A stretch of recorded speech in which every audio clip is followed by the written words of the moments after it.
If you look at the typical Canadian travel bucket list, you'll most often see the same giants: the Eiffel Tower, the Colosseum in Rome, or the ruins of ancient Greece.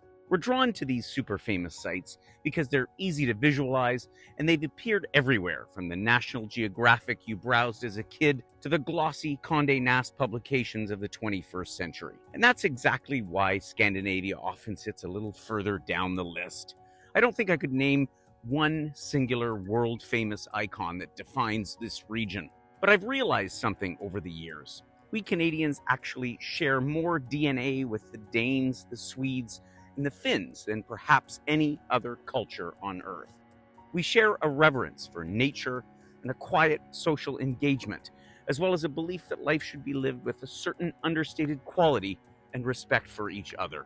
And so while you might not travel to the Nordic countries to see a Big Ben, you come here to see a version of society that works, and works beautifully. It's a place where the wow moments don't come from stone ruins, but from the way people live their lives.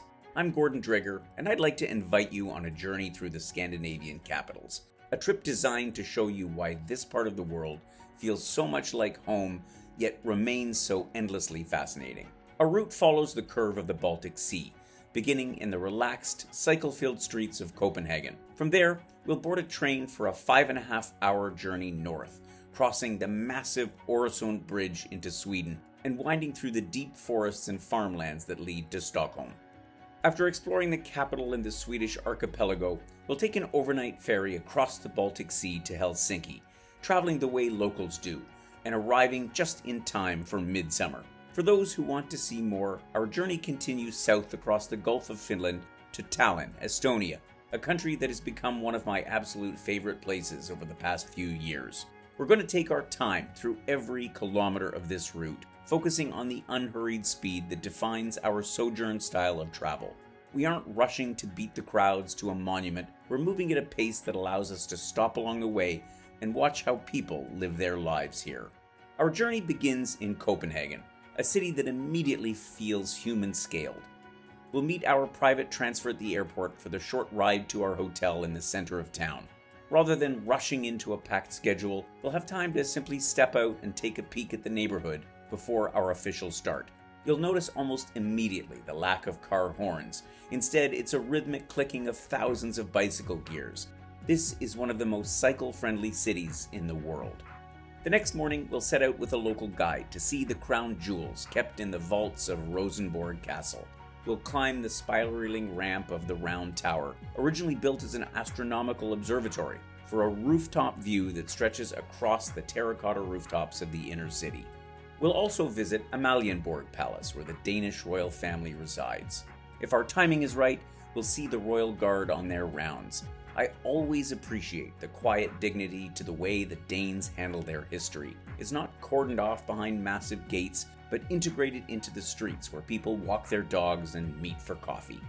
One of the spots I enjoy visiting here is the old coastal town of Dragør. Here, 18th century yellow-washed cottages still face the harbor, following the original layout of a fishing village.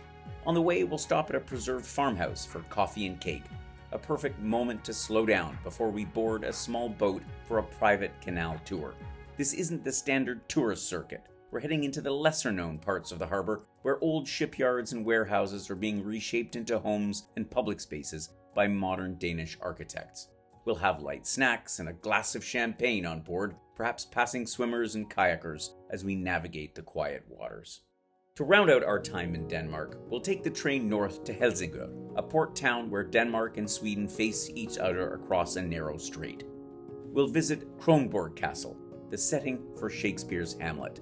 You can descend into the stone casemates beneath the fortress, or simply walk the harbor and breathe in the salt air before we return for dinner inside the historic Tivoli Gardens, Denmark's version of our CNE or the PNE. On our fifth day, we'll leave the hotel on foot and board the train at Copenhagen Central Station. There's something deeply satisfying about train travel in this part of the world. It's efficient, yes, but it's also remarkably peaceful. The journey to Stockholm begins with the Öresund Bridge, which stretches nearly 8 kilometers across the water to Sweden. As the train continues through the Swedish countryside, you'll see the shift in the landscape: dense forests of pine and birch, and those iconic red wooden farmhouses that look like they've been pulled out of a folktale.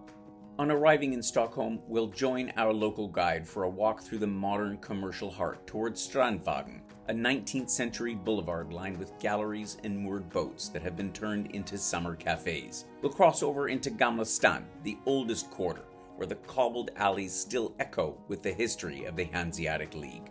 Stockholm is a city built on 14 islands, and we'll explore its southern island, Södermalm, which was once an industrial district and is now a mix of artist studios and small cafes. We'll pause for fika, the Swedish tradition of coffee and something sweet.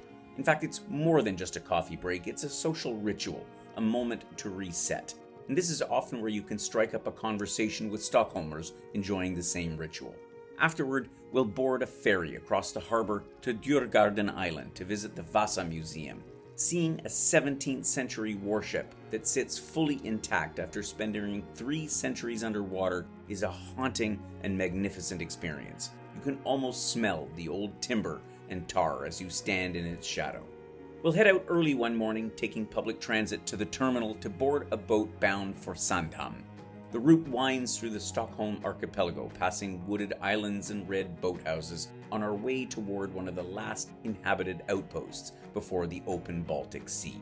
Sandhamn was once a settlement for pilots guiding ships through these tricky straits, but today it's a place for sailors and summer visitors.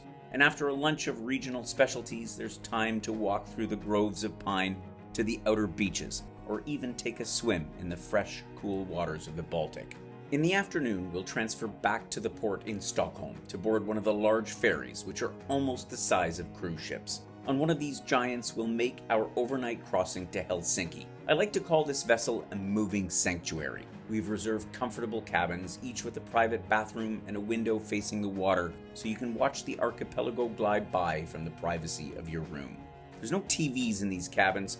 The Wi-Fi can be a bit spotty out at sea, but that's exactly the point. It's a chance to disconnect from the digital noise and simply enjoy the rhythm of the water. There's a sauna on board, multiple restaurants, and for those who want a bit of local flavor, there's often music and dancing. We'll arrive in central Helsinki the next morning and head out for an introduction to the Finnish capital. Our walk's going to include several food stops to sample the local bread, maybe a bit of reindeer, and perhaps even some famous Finnish salt licorice, salmiakki. We'll also visit the Templiaukio Church, which is built directly into solid granite, with natural rock walls and a copper dome. And another favorite stop of mine, the Oodi Library, which serves as a striking public living room for the Finns. This part of our trip falls during midsummer, the most important national holiday in Finland. We're going to head over to Suosaari Island to experience the festival firsthand. The island is an open-air museum filled with traditional wooden buildings brought from all across the country. The experience is unstructured and peaceful. You can walk the forested paths at your own pace and watch how the Finns celebrate the summer solstice. There's a specific kind of stillness here during the white nights when the sun barely dips below the horizon. We're also going to have a chance to cruise through the Uusimaa archipelago on the MSJL Runeberg, a ship dating back to the early 20th century. Our destination is Porvoo, the second oldest city in the country, and it's famous for the red timber warehouses that line the riverbank. We'll walk along the cobbled lanes of the old town and try a Runeberg tart, named for the national poet who lived here. And on our final evening in Helsinki, we'll take a rotation on the Skywheel, an observation wheel on the harbor where we have reserved a cabin for a champagne ride, rising above the rooftops for a view that stretches across the Baltic and the islands we've just explored. Some may wish to head home from here, but I would highly recommend joining us on our post trip, where we'll board a fast ferry for the 2-hour crossing to Tallinn, Estonia. Once we arrive, our local guide will lead us through the winding cobbled streets of the old town, climbing toward Tompeja Hill. We'll pass 14th century towers and Gothic town halls, taking in the viewpoints over the red rooftops of the lower town. We'll also head out to Lahemaa National Park for a day in the Estonian countryside. We'll visit the Jagala waterfall before heading into the Viro bog.